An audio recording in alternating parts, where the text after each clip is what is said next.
Hey everyone. Hey, today I got a message from Solomon. You might have seen him in one of our previous videos. Thumbnail looks like this. We chatted about the wait list and setting up his center management tools. So Solomon jumped in the treasure chest some time ago. And when you do, one thing you have access to is me. So Solomon sent me a Voxer the other day and asked about waiting list. He asked me about some strategy about what do I do? I've got 1-year-olds going into my 2-year-old classroom and that's full. This is a 2-year-old. How do I prioritize this family? How do I guarantee them that they're eventually going to get in? What do I do when they say, how long is it going to be? Because I'm not really sure. It's hard to get into my 2-year-old classroom, he says. And so we talked, he asked some of those questions, and I followed up with him in a Voxer. I sent him an audio message.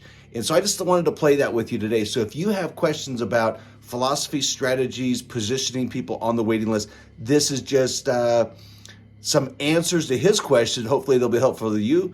And make sure you, if you haven't already, check out this video with Solomon and I as we initially sat down and started to talk about some of the tools in the treasure chest.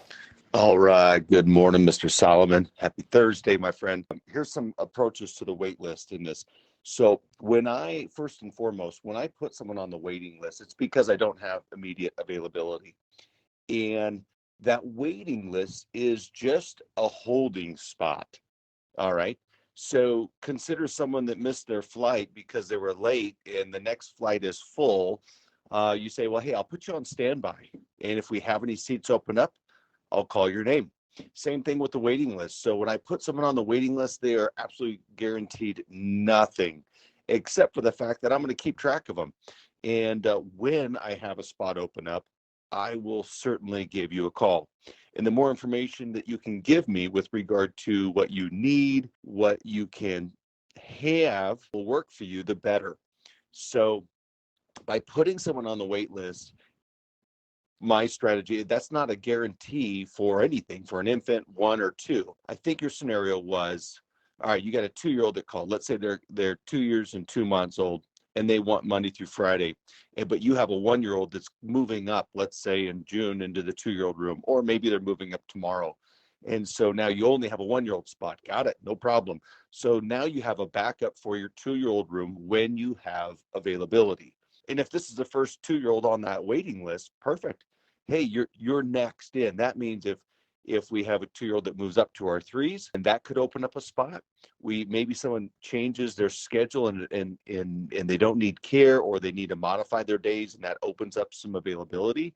I will reach out to you as soon as a spot appears like it's going to open up. As I mentioned in my email, my 2s are the hardest to get into because as my 1s are getting ready to turn 2, or they start potty training. If that's the case, then we're like looking at our 2-year-old room to get them into. So it's much easier for me to get into my 1s.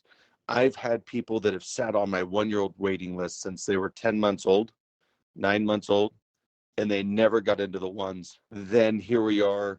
The 2s are just incredibly hard to get into. And now they're waiting until the 3-year-old, their child turns 3.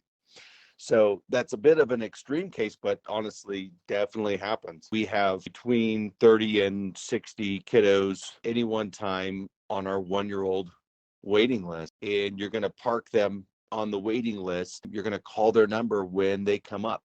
And that waiting list will help you prioritize through that color system. You can prioritize for when they got on the waiting list by making sure you put that date in, and call their number when it happens. Hopefully I've answered some of your thoughts and addressed some of those. I feel like your concern is, but I can't guarantee them that they're going to get in. And you're exactly right. Supply and demand, right? So you have X number of seats. Those are filled. I'm more than happy to get you on our waiting list. And as soon as something comes up, we'll holler at you. Here's the question I get so much is, when will there be a spot available? How long will it be? And I have heard programs tell people this. They're like, oh, we're 3 months out. We're 6 months out. We're 9 months out, whatever. In our 20th year, I still cannot predict that 3, 6, or 9 months.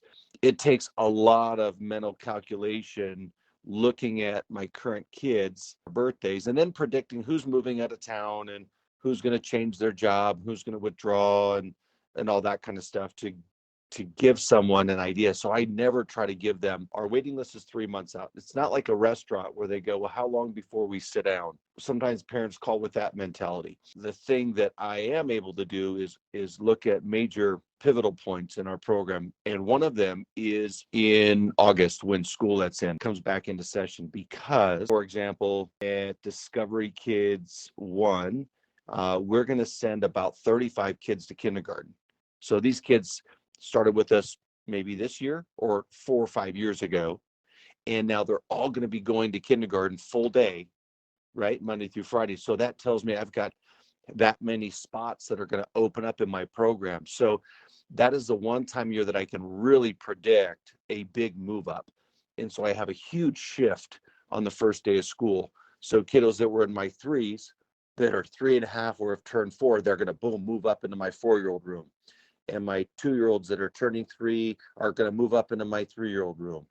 And my ones that are going to move up into my 2-year-old room. And meaning now I've got 5 or 10 spots open in my ones, minus kiddos that aren't old enough to move up. That's only helpful if someone's good with waiting till August, but that's the game you play. And this is a good thing. This is a good problem to have because your program is full. In this scenario that I'm giving you, like if your waiting list is starting to fill up, you have a full program. That's the ideal position for us to be in as childcare owners, that we've got a full program with backup. It's like going on a long trip and you're packing your own gas and gas cans. You don't have to worry about pulling over to a gas station. You've got extra food in the cellar in case the shelves go bare.